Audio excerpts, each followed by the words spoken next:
The novel Anna Karenina begins, "Happy families are all alike. All unhappy families are unhappy in their own way." I've always loved that line because it isn't just about families, I don't think. It's pointing to something we all already know, which is that happiness, when you're experiencing it, feels pretty simple, and usually its causes are easy to explain. If you're having a bad time though, you might be the first person in history ever to have had that problem. Each sad is tragically unique. And it's one thing to be sad, it's another to be sad about something odd and strange enough that you're convinced you'll never be able to properly explain it to another human being. But I'ma give it a go. Please get a beer if you'd like to. I'm feeling turbo pretentious. This might be a longie. About 10 years ago, I fell into one of my first "I'm quite sad and I don't know why" periods. I have of course since learned that everyone else gets them too, but at the time I was even more of a self-involved idiot than I am today and believed I was special for them. 21 is a good age for that. The problem is obvious in retrospect. I'd just finished reading a load of the books that would go on to define my 20s, the writers I still love, Margaret Atwood, Arthur C. Clarke, Gabriel Garcia Marquez and co, and had spiraled into realizing the fantasy I'd been harboring since I was about 13 of one day learning to write that brilliantly, that beautifully, precise like Virginia Woolf, but vulgar and funny like Hunter S. Thompson. It was impossible. They were the greats, I was an unremarkable and, frankly, hygienically, subversive dweeb. The problem was that I didn't want to do anything else. The dream of one day writing one great thing with a capital G, something perfect I could always point to as proof that not all of me was ugly, that even ogres can tend a nice garden, that was all I've wanted to do since I started reading properly. It felt like the same thrill, I imagine, as wanting to scale a mountain no one has ever been up before, or go mess around down in the Mariana Trench, to be the first stranger to arrive in a strange land. And I was just then becoming aware of how unlikely and impossible it was, because I sucked at writing, but I'd only just noticed. A housemate saw I was a bit sad and restless and showed me a film called Into the Wild. It's the biopic of a real man, Christopher McCandless, who decided he was done with society and traipsed off to commune with nature. To spoil it for you, it's not really a spoiler, it's a guy's life. He died, tragically and preventably, and alone in Alaska. But the only part I remembered,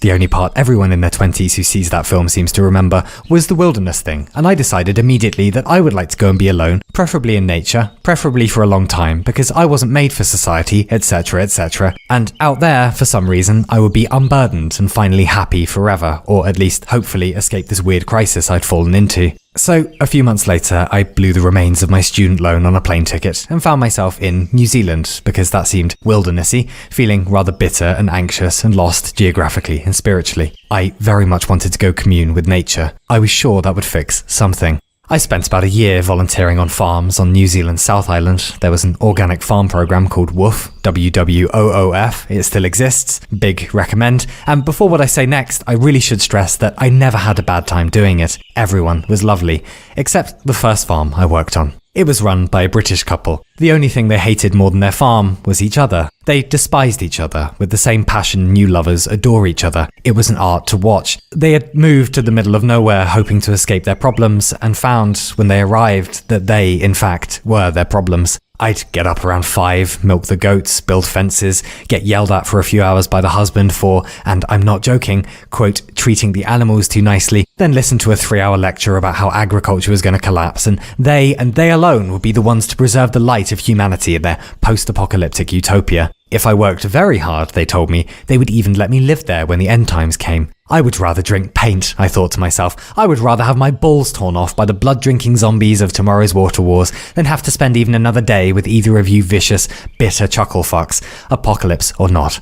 One evening they took issue with me writing an email to my parents because they explained that was anti-isolationist, and I decided it had been horrible and everything, but I was very done and negotiated getting the hell out. On the last day, as an act of what they announced was terribly kind of them, they let me plant the bulbs for that year's flower garden. I waited until they were out of view, then spent the next 4 hours laboriously arranging bulbs into the worst words I could think of. Fuck, jubblies, centipede dong, etc. I like to think that one day, a few weeks later, they were having their morning cup of piss-weak coffee and looked wistfully out to the flower garden and noticed my handiwork pushing up through the soil, then both spontaneously combusted. I worked for quite a few more families and farms, and really everyone else was incredibly kind, and each time was different. Some days you were maintaining vineyards, other days building a house. Go and volunteer with WWOOF or Workaway or whatever if it sounds up your street. Most people are very friendly. It's big fun. One good thing came out of that initial hellish experience, though. The professionally depressed British couple I worked for first had begrudgingly given me the number of a woman a few hundred miles away who owned a yurt. That's a Mongolian tent, in the middle of,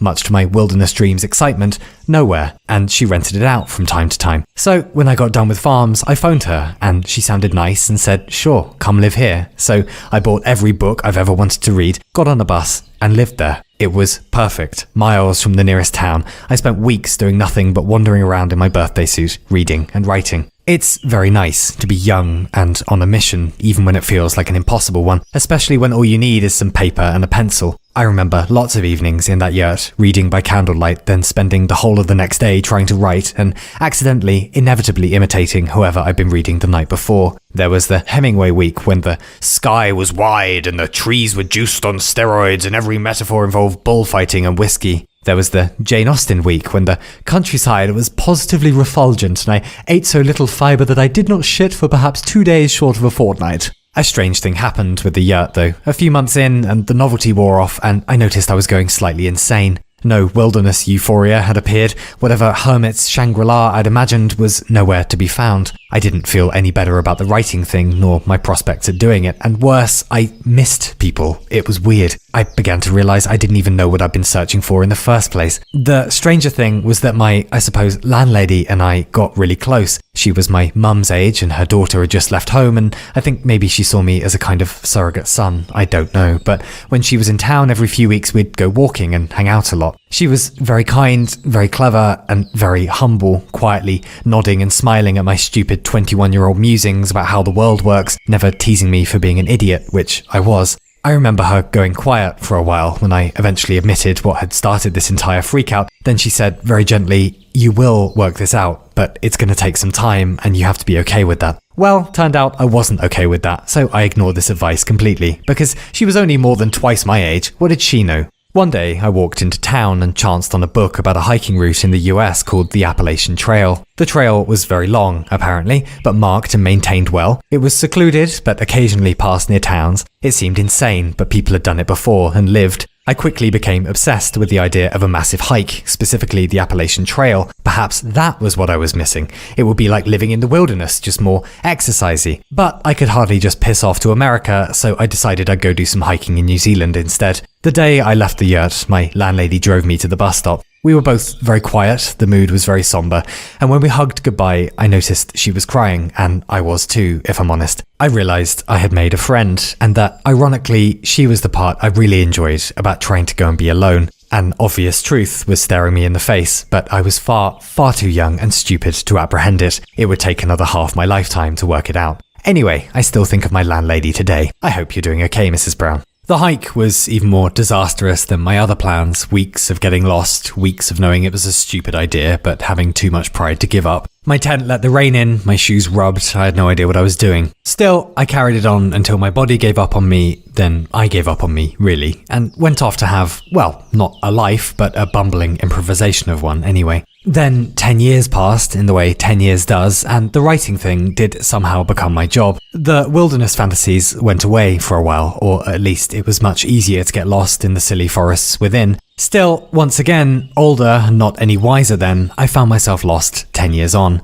I just finished writing a book, the one about ocelots, if you know it, and I was a mess. I'd become so obsessed with trying to finish something that was unfinishable, I had lost the plot. Literally, drinking with inadvisable enthusiasm, sleeping on sound insulation foam in the room where I write, because that was the only place I could sleep without feeling guilty about not working, unable to finish the thing, yet unable to let it go. In hindsight, I should have just let it go. It was one of the worst things I've ever written. In any case, I'd gone quite bonkers, and by the time the book was finished, I was pretty finished too. I couldn't write another word, couldn't find any enjoyment in it, which was a bit of an issue since writing had become the one thing in the world that makes sense to me. It's the one thing that makes all the other things nice, not to mention pays my rent. Nothing worked. I hated and abandoned everything I started, second-guessing myself the whole time. This went on for months. Luxury problems, I know, but it felt very real at the time. The problem is that one's imagination and sense of purpose can't be bargained with or cajoled, and when they stop firing for some reason, it feels like suffocation, as you may unfortunately already know.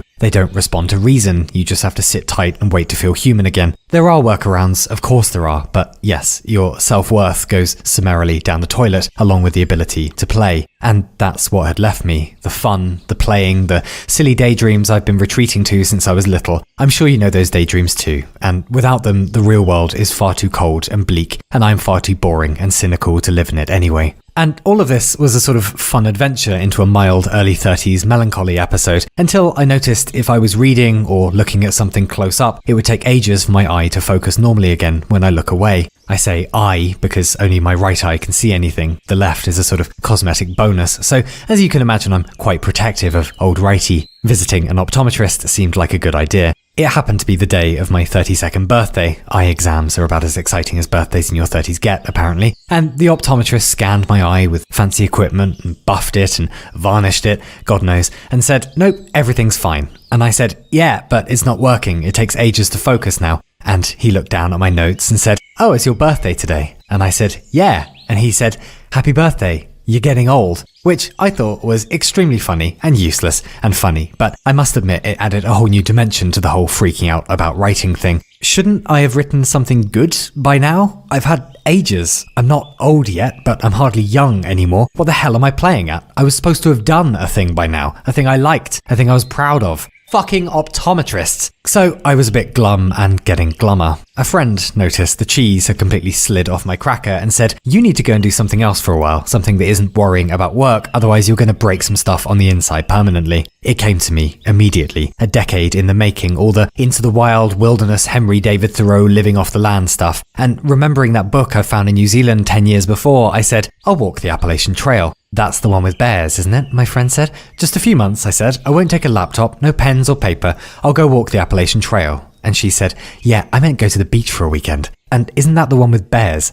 The Appalachian Trail travels through 14 states and climbs the equivalent elevation of doing Everest 16 times. Several thousand people walk it every year, and it's hardly obscure. There are movies about it now, but a lot less people actually end up finishing the whole thing. I had no intention of finishing it anyway. I just wanted to keep walking until I felt better, and secretly, more importantly, until I could write again. That was my plan, taking a vacation while actually secretly working the whole time and no one could stop me. I looked into it, and weirdly, walking the trail would cost even less than life at home. I wouldn't have to pay rent since I'd be sleeping in a tent. Most of the gear I'd need I owned already, and I managed to find an obscenely cheap flight over to Atlanta, near where the trail begins if you're walking northbound. There was no reason not to do this, so suddenly realizing how stupid what I was doing was, in March of last year, I found myself descending into Atlanta. A few nights later, I nervously laid everything out on my hotel bed, food and long johns and toilet paper, and realized this was it. This was going to be my life for a while. Everything I owned in a backpack in the woods. What the fuck did I think I was doing? Then, the next morning, my uncertainty reaching maximum, I ended up at Amicalola Falls State Park, where the trail begins. I got my bag weighed by the kind rangers at the park, 30 pounds, bang on about 20% of one's body weight, though it felt like carrying a dead rhino. Chatted for a bit to a few other hikers who looked as nervous as I felt about what in the hell was coming next, and then, well, one by one, we all just started walking.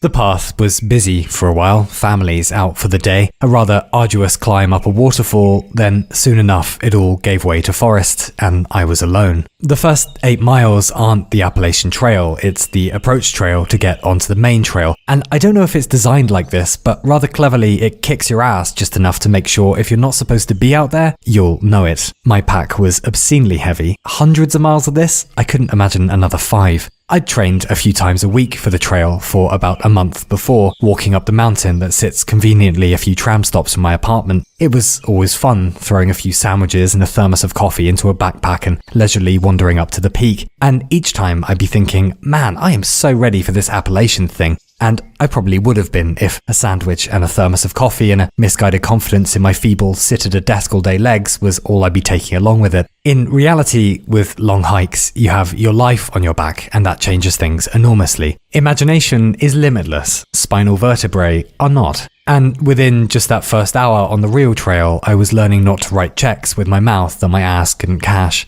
By midday, it got rather warm. The path passed the stream, and I filtered some water from it. Cold and indescribably refreshing, a ritual that had soon become one of my favourite parts of the day, and carried on into the woods. I walked until it started getting dark and stopped at a campsite. 4 or 5 other hikers had already set up for the night. I bimbled about trying to remember how to actually lay a ground sheet and actually put up a tent, hardly failing to notice everyone else seemed to know exactly what they were doing, and finally crawled into my tent and slept better than I have in half a decade. Then I woke when the sun rose and settled into the rituals I would do every morning for the next while, not least of all making coffee. Having planned the walk for a while, I'd decided most of my addictions could go. I could give up the occasional Sunday cigarette, the weekday beers too, but if you can't have a cup of coffee in the morning, what really is the point in being alive? Exactly, there simply fucking isn't one. As a general rule, I thrive on clutter and chaos, but even I, that first morning and all the mornings that followed, revelled in the simple joy of knowing where everything goes in one's backpack while breaking camp. The Swiss Army knife and water filter, the toothbrush and socks, all with their own little nooks and pockets. Then the even sublimer joy of putting that backpack on and knowing it's all you own on that continent.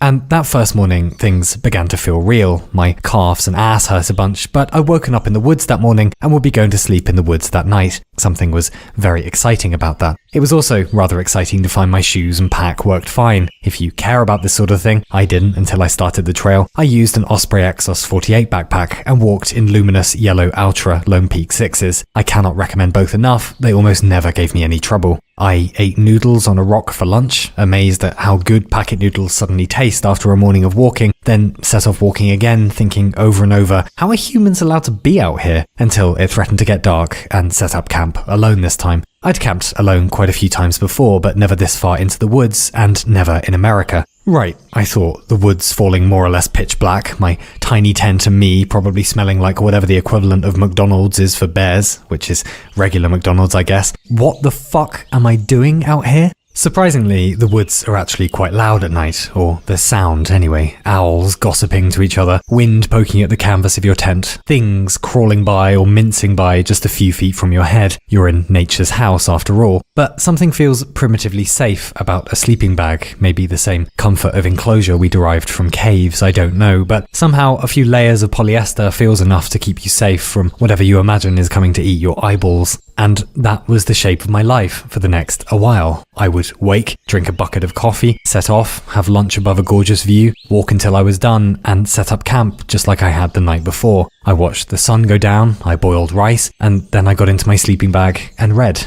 I read, I should add, like I haven't read since I was 15, using my head torch, cozying in long johns. It was quite cold at night in Georgia in March, and that only made things even cozier, clinging to every word like it was my first time holding a book. I had forgotten how to read like that. Things I put down halfway through a few years before, a load of Steinbeck stuff, Light by M. John Harrison. Suddenly everything was enthralling. Then all the stuff I reread just because I could, a history of the first nautical clocks, A Fire Upon the Deep. I devoured everything I could find by David Thorne, the guy behind 27B/6. Just read it all, he's fucking hilarious. But in general, everything was better for reading properly, and amid the almost silence of the forest, and knowing there's nowhere else to look for entertainment but your brain. And I'd had quite enough of hanging out there. Sometimes you'd be sharing a campsite or a clearing with other hikers, and sometimes they'd come and say hello, and it really was that easy. This will sound insane, but getting ready for the trip, I hadn't been worried about bears or dehydration, but other hikers, that I'd have to talk to them.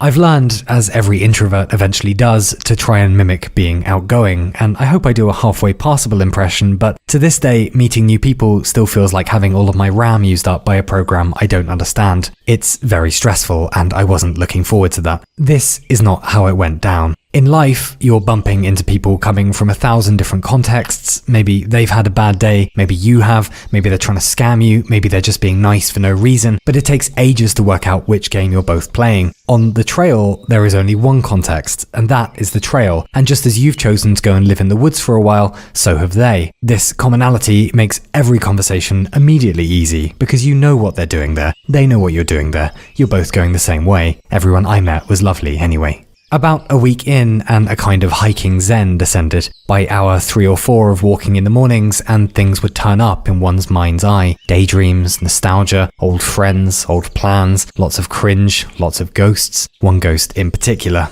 I remembered myself 10 years previously, also out in the woods, considerably more naive, but was I any smarter now? Really? I felt just as lost. Here I was for round 2 in some stupid self-created crisis, thousands of miles from home again, isolating myself again for lack of any other approach I could think of. Nothing had changed. I was still the same idiot. And one morning, tying my laces, from nowhere I realized it was dead-endedness that was doing me in. That was why writing the last book had demolished me. It wasn't working on it that had sucked. I like working if it's on something fun. Rather, it was the hope that if I could pour myself into this thing, if I could write somehow truthfully enough or resoundingly enough, it would be a salvation somehow. It would make me undirty, and I would wake up the next morning fixed, or at least better, and finally a real person. I woke up that next morning when the book was finished and released and found I was still me. It was the hardest thing I've ever done, and it still didn't work, meaning probably nothing would work. That's what had sent me mad. That's what I was doing in the woods, because if the one thing I enjoyed wouldn't work,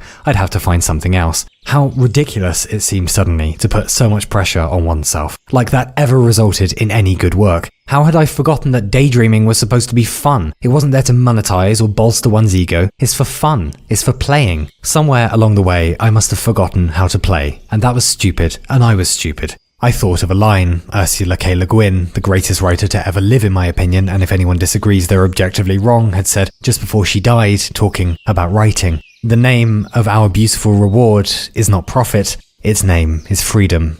And maybe it was the sheer, almost offensively beautiful forest, maybe it was the joy of still having enough toilet paper for the next few days left, but a new thought hit me, a hopeful one, which was that at least I've never been particularly confused about what I wanted to do, not generally. Ever since I was a teenager, I knew I would either aim for a life of doing stuff with words, because I love them, because they are music, because stories are really just metaphysical investigations of reality with characters thrown in, or I would spend the rest of my life trying to do that. It was non-negotiable. No other job or path has ever made sense to me. I don't know why it's this way, but it's always been this way. How lucky I am, I realized, that either by biological accident or miswired brain and a lack of character, that I am like this. I know lots of people who aren't, who just never had an obsessive calling. And they're doing fine. Often they're sensible and pay their bills and seem quite happy with their lives, but a sensible life had never really appealed to me. I am simply too incompetent. Even if it's fruitless, I like that feeling of walking towards the mountain of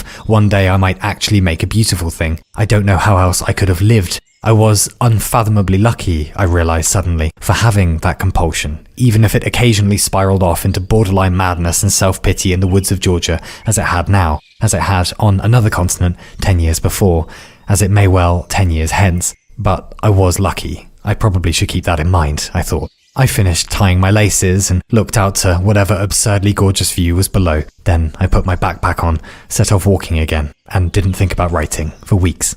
For the first while on the trail, it was impossible not to play a quiet mental game of, I wonder who will be dropping out. It almost never worked. One evening, I watched a couple walk into camp, apparently having packed for an Antarctic expedition, carrying enormous bags of fruit and the sort of elaborate fold-up chairs one takes to festivals. Well, they won't last, I thought to myself. I met the couple a few weeks later. They were doing fine, minus the chairs and bags of fruit, but doing fine all the same. Other folks, ripped like Hercules, positively hopping up mountains, would suddenly drop out from random injuries or just not vibing with the woods. There was no pattern to it. Barring injury, the only signifier I ever found reliable for whether someone would stick with it was whether or not they wanted to. Eccentrics seemed to have a special advantage, and the trail was full of benevolent eccentrics. One guy who wore a kilt I never got to know, but we hiked at roughly the same speed and kept bumping into each other. I fondly remember climbing a rather unpleasant mountain and him already having reached the peak. "We did it," he yelled and offered his hand in congratulations. I went to shake it and realized he was using his other hand simultaneously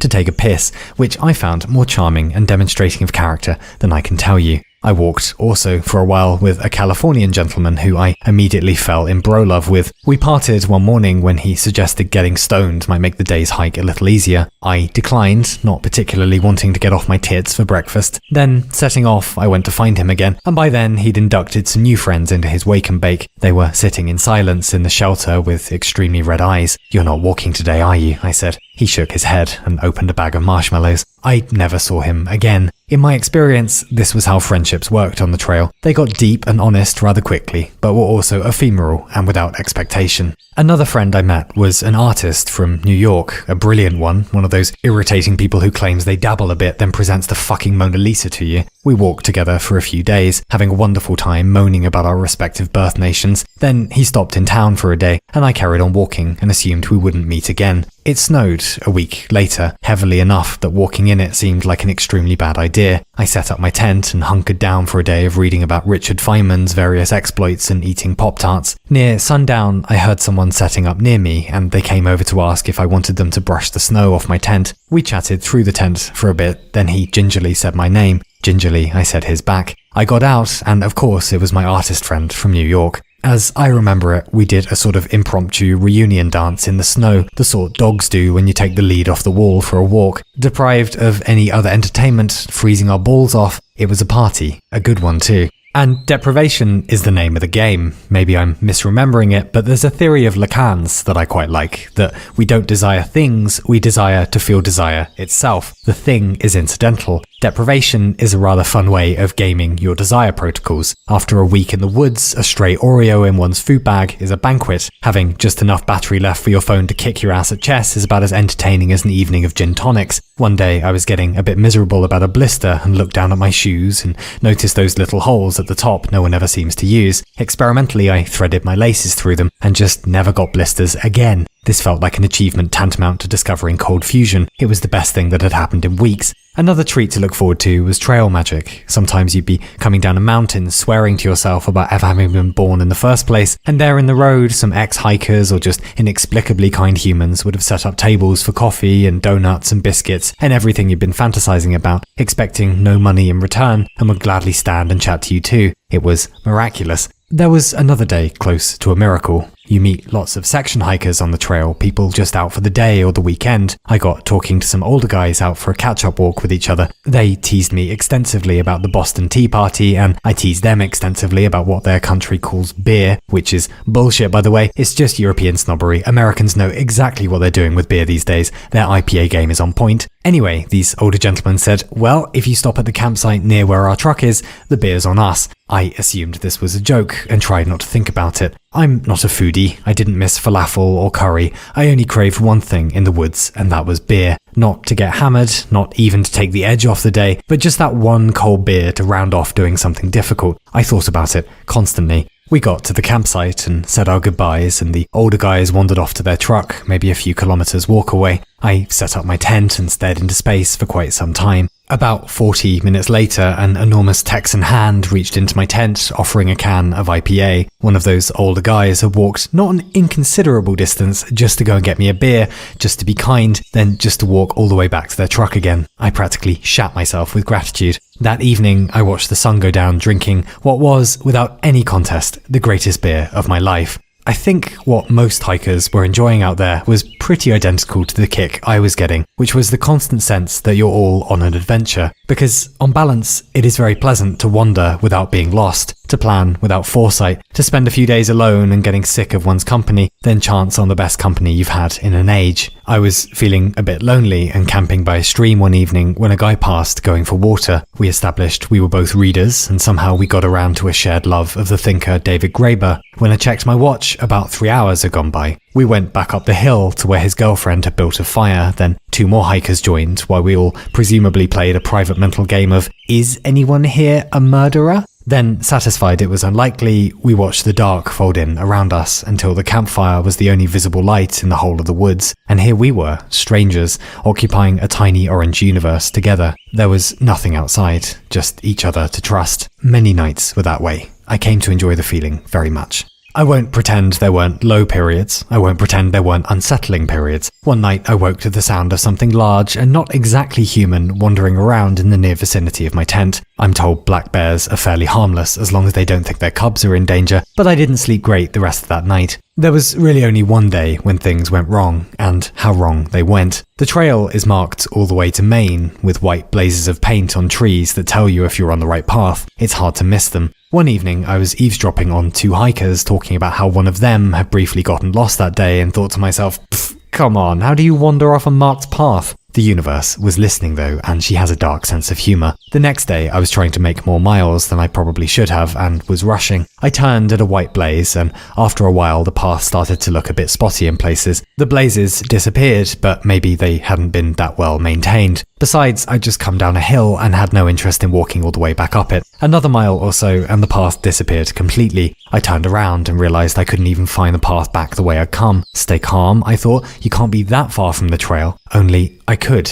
I just walked maybe a few miles in the wrong direction somehow and had no idea which direction I'd come from. I wandered cautiously for about an hour and found nothing, rather aware I was only getting myself more lost and further from the trail. The weeks before, the woods had always felt big, but homely somehow. You didn't know where you'd end up, but you knew where you were going. Suddenly, the woods were still very big, but that bigness felt terribly alone and foreboding. I panicked, finally, only for about 20 minutes, but as you know, 20 minutes of panic is about 3 years of most other emotions, visualizing the headline in the local newspaper, idiotic Brit skeleton found, etc. I tried everything, retracing my steps, that didn't work, listening for voices of other hikers, tried my phone for the GPS, but the battery had run out days before. In the end, I decided on going for broke. I'd been walking north. If I just carried on walking north-ish, maybe I'd find the path again. I'd come down a hill, so I picked a hill looking sort of northwards and went up that. And about an hour later, miraculously, I found the path again. I hadn't even been that far from it, but I'd never wanted to kiss dirt more.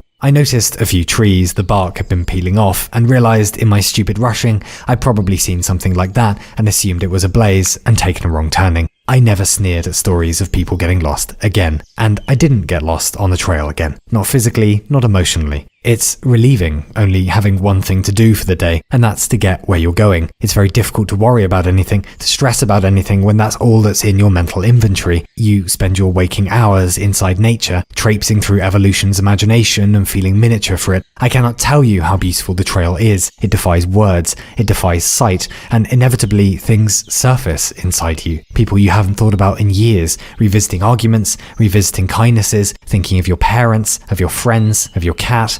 Well, of my cat. I'm always thinking about my cat. You should be thinking about my cat too. And inevitably, you realise just what a stressy dick you've been to yourself for such a long time now. And every day, every minute of every day, I couldn't believe all this beauty had been out there the whole time. Millennia before I'd been born, and would still be out there millennia after I die. Physics with trees on top. All of it moving inexorably slowly to its own rhythm. My life a mayfly compared. Yellow birch, mountain maple, beech, all of it towering over you in vermilion kaleidoscopes. Mountain peaks pulling away into the horizon, behind and ahead, an entire silent world below that will make you cry if you look at it too long. It's ridiculous. It's absurd. It's America. There was also the beauty of stopping in a town occasionally, the beauty of sleeping in a bed, of ordering extra fries, of getting to walk around the whole day with nothing on one's back. I liked being brought large plates of large American things and getting called Hun, feeling like the favourite cat at a Buddhist temple. I learned to regard gas stations with new and enraptured eyes, spending 20 minutes scrutinising the candy section for all the delicious things I was going to take back to my room. Entire fridges stocked with beer. We have so much beer in civilization, I kept thinking, and it's easily accessible. Why am I not drinking it all the time? And in one hiker town, I drank 3 or 4 pints of beer and left for a walk. Just as I was leaving the bar, I noticed why the bartender had been slightly cautious about serving me the last one. The beer was 9%. It kicked in on my walk back to the hotel. I had a little tumble in a ditch by a highway. It's difficult to America when you don't have a car, and noticed that I was exceptionally shit-faced. I got back to the hotel and realised I'd forgotten my room number. The guy working there began insisting they had no record of me. I began insisting that was pretty ridiculous, as I'd checked in just that afternoon and I would really like to go to bed please. He was kind, but clearly thought I was insane, and that just made me more frustrated, arguing with the kind of inverse proportional logic only alcohol can make possible. The less sense your point makes, the stronger you believe it.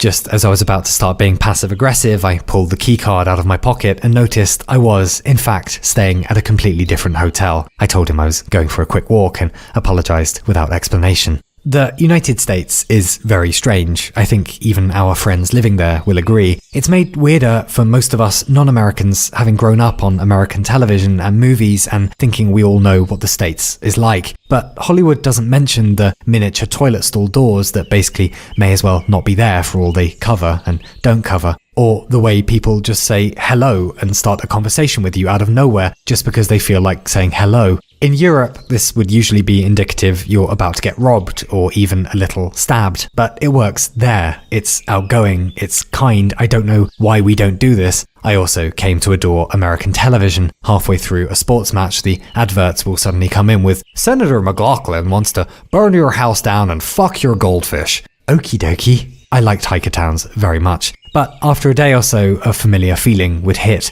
a kind of longing to get walking again, knowing that all you had to do was go to the supermarket, buy some food and toilet roll, and at any moment of your choosing, you could wander back out into the woods. And every time my Kindle had enough books on it and the IPA hangover wore off, that's exactly what I did. By Tennessee, things were rather comfortable and nice because everyone still on the trail probably meant business and had adapted to trail life. Compared to the people one met in town, hikers lived at a different pace, woke early and slept early, usually had strange and interesting things to say, knew how to remove ticks and throw bear bags. It was a parallel universe, one that became so natural to me that going to resupply in town felt like the imposter reality. I'm not sure I saw a single instance of passive aggression, let alone an argument or a fight on the trail. But my favourite part was the culture of self-sufficiency. Past about 200 miles, everyone was wildly self-sufficient. They weren't rubbing it in your face, you just knew if you gave them a rubber band and a thumbtack and said, please build me a voice-activated laser-guided crossbow, they would probably do it. It even started to rub off on me. I liked the days when I was alone, knowing I'd carried myself all this way on my own goofy feet. I liked building fires. I liked finally knowing what poison ivy looks like so I won't have to go another week where I simply just cannot sit down. I liked especially that I wasn't dead, and I must, in part, somehow be responsible for some of that. But I wasn't made of titanium like those other hikers. I hadn't meant to go the whole way anyway. A while in, and I decided I'd probably gotten the message and hung up the phone. A family member had just died, and there was a war going on 2 countries away from where I live these days. Staying in the woods started to seem like I was neglecting my life. This felt like an ending. I caught a ride back down south, near to where I'd started again, enjoyed a bath,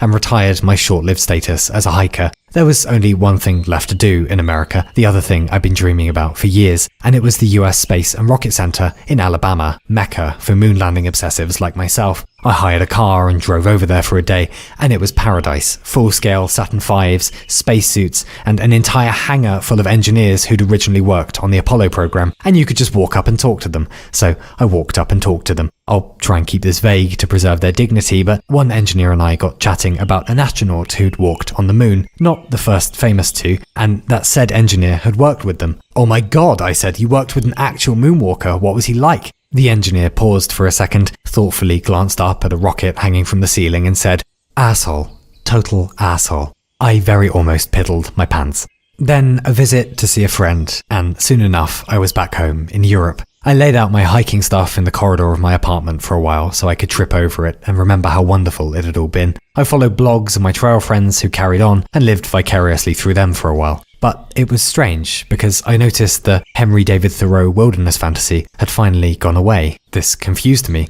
I hadn't come back with any epiphanies or stories. I wasn't running to my desk to get anything down. Why in the hell did I feel better? I wandered around the apartment for a bit, hung out on the bed with the cat, folded up the laundry. Nope, still me, still the me I'd been before I left. Where had the wilderness thing gone? There's a day on the trail I still think of sometimes, when a mum and her son were kindly giving me a lift into town. The son, maybe 16 or so, ridiculously clever for his age, for any age actually, asked me what I was doing on the trail. I answered I wasn't sure yet, and he said, you know, a lot of people out there are just trying to, and rolled his eyes for effect, find themselves. And I thought, I've just carried everything I own for the last few hundred miles through the woods with only my mental illness for company. Woodland creatures with large teeth have been trying to abscond with my food, and last night I took a shit in a snowy hole in the ground. I won't be lectured on lifestyle by an embryo when I realised, oh, he's probably right, isn't he? Lots of the folks I met on the trail, they were at some transitionary stage in their lives, had just graduated, had just quit a career. Lots were just out there because they liked the quiet and the walking too, but it was definitely a place to go and have a think. I suppose that's why I went too. And no revelation had come of it, which is in itself a sort of revelation, I think.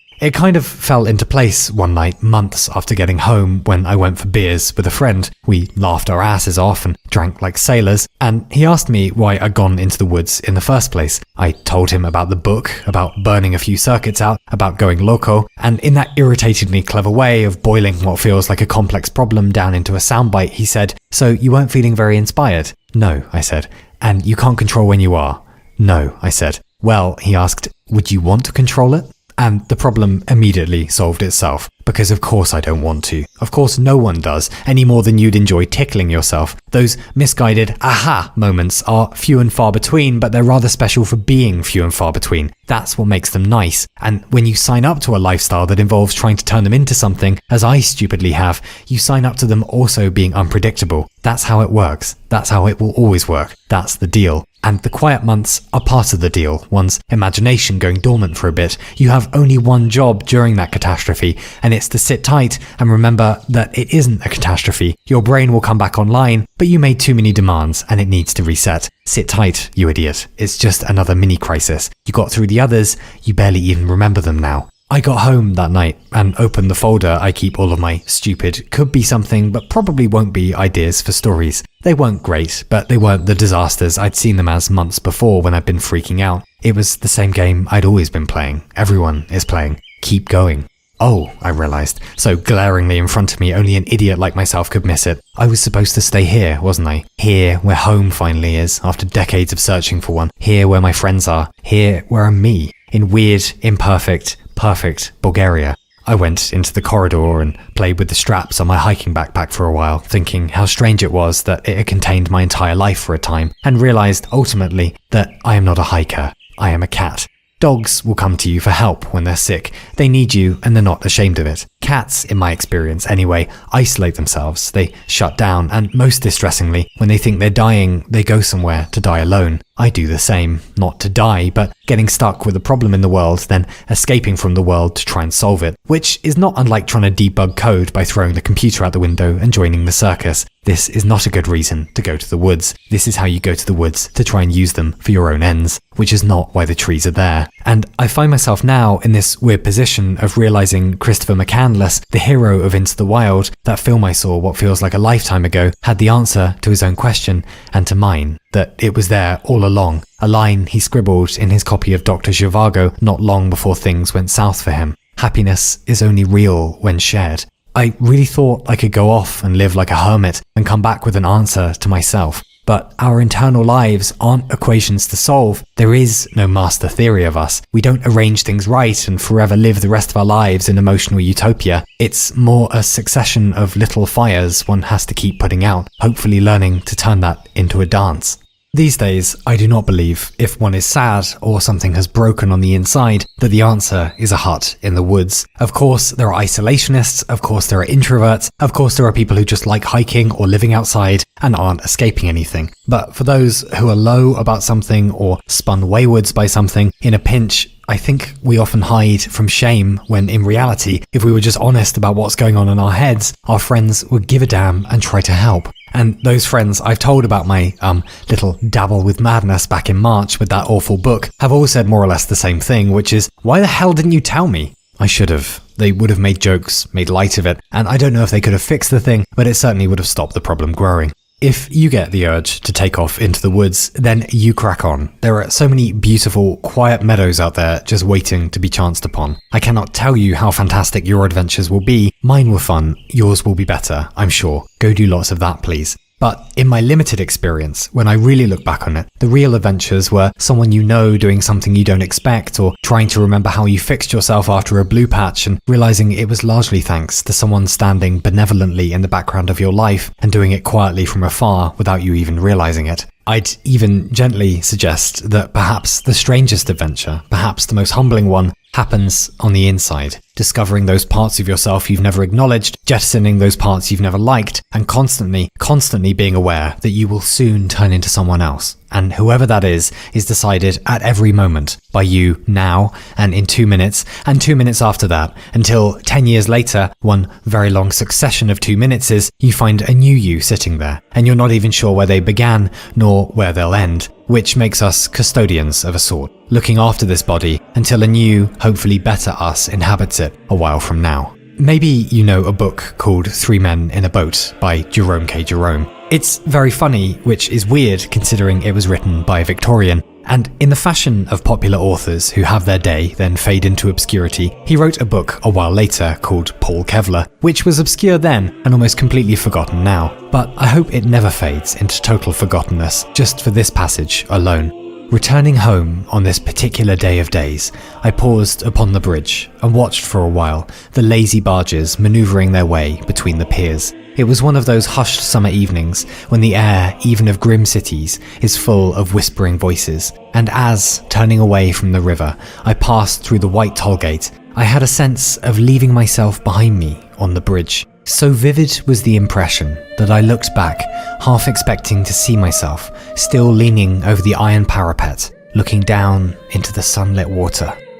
I think this all just goes on. I think it doesn't stop until we stop. Life phase after life phase, the illusion of understanding inevitably usurped by yet stranger problems arriving, then strangers who arrive in one's life with the solution and are no longer strangers, but friends. That the only control one can ever truly maintain is whether we dance or despair when confronted with such a constant lack of control. Just like Joanna Newsom sang, the nullifying, defeating, negating, repeating joy of life. This constant process of thinking you've got it licked, then starting over again with new problems, completing the final theory of you and the world, and realizing it's just the beginning of a whole new class of theories of you and the world, many of which you'll never solve. And so you say goodbye to final theories.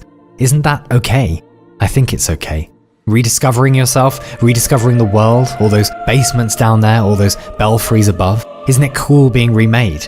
I'll keep walking until I can't, like all of us, off the veranda and out into the blue morning, with friends, I hope, and we'll find more friends and walk with them too, I hope, and blunder and regroup, and blunder and regroup.